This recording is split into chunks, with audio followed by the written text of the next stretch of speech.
அன்பார்ந்த தேவேந்திரகுல அறளாளர் சங்க மக்களே, கண்ணாய் சிட்டியில் மானாமதுரை கிருஷ்ணராஜபுரம், அதாவது சிவகங்கை மாவட்டம் மானாமதுரை கிருஷ்ணராஜபுரத்தைச் சேர்ந்த ஆகாஷ் என்ற இளைஞர், பட்டதாரி இளைஞர் இருந்தால் ஆகாஷ் என்ற பட்டதாரி இளைஞரை மானாமதுரை காவல்துறையினர் அடித்து கொலை செய்தனர்.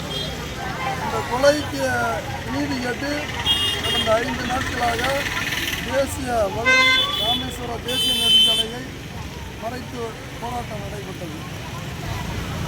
இந்த போராட்டத்தின் அழுத்தத்தின் காரணமாக நீதிமன்றம் இந்த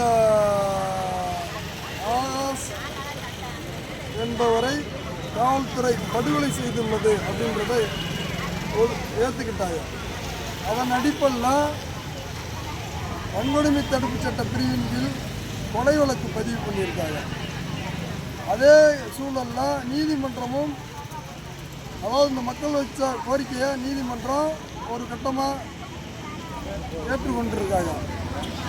ஆனால் நீதிமன்றம் அந்த மக்களை ஒரு சில கோரிக்கைக்காண்டி வலியுறுத்துச்சு. அந்த தேசிய நெடுஞ்சாலையில் நடைபெற்ற அந்த போராட்டத்தை கைவிடுங்க, உங்களுக்காண்டி ஒரு இடம் பழைய மானாமதுரையில் உள்ள பழைய பேருந்து நிலையத்தில் அந்த போராட்டத்தை நடத்திக்கங்க, உங்கள் உரிமையை, உங்கள் உணர்வை நாங்கள் மதிக்கிறோம், அதனால் அதை மாற்றி வச்சுக்கோங்க அப்படின்னு சொல்லி கோரிக்கை வச்சுச்சு. நீதிமன்றத்துடைய கோரிக்கையை இந்த மக்களும் பரிசீலனை பண்ணி அந்த இடத்துல இருந்து தேசிய நெடுஞ்சாலையிலிருந்து இன்றைக்கி மானாமதுரை பேருந்து நிலையம், பழைய பேருந்து நிலையத்தில் அந்த போராட்டத்தை மீண்டும் தொடங்கியிருக்காங்க. இந்த மக்களுடைய கோரிக்கை என்னவென்றால், ஆகாஷை அடித்து படுகொலை செய்த காவல்துறை ஆய்வாளர் திலீபன், திருப்போண காவல்துறை ஆய்வாளர் திலீபன், மானாமதுரை சார்பு ஆய்வாளர் புகன் மற்ற 14 காவலர்களை கொலை வழக்கில் பதிவு செய்யணும். அந்த கொலை வழக்கில் கைது செய்யணுன்றதுக்காண்டி தான் அந்த போராட்டம் நடத்திருக்காங்க. அவங்களை கைது பண்ணுனா அவங்களுடைய இந்த போராட்டத்தை கைவிடுவாங்க.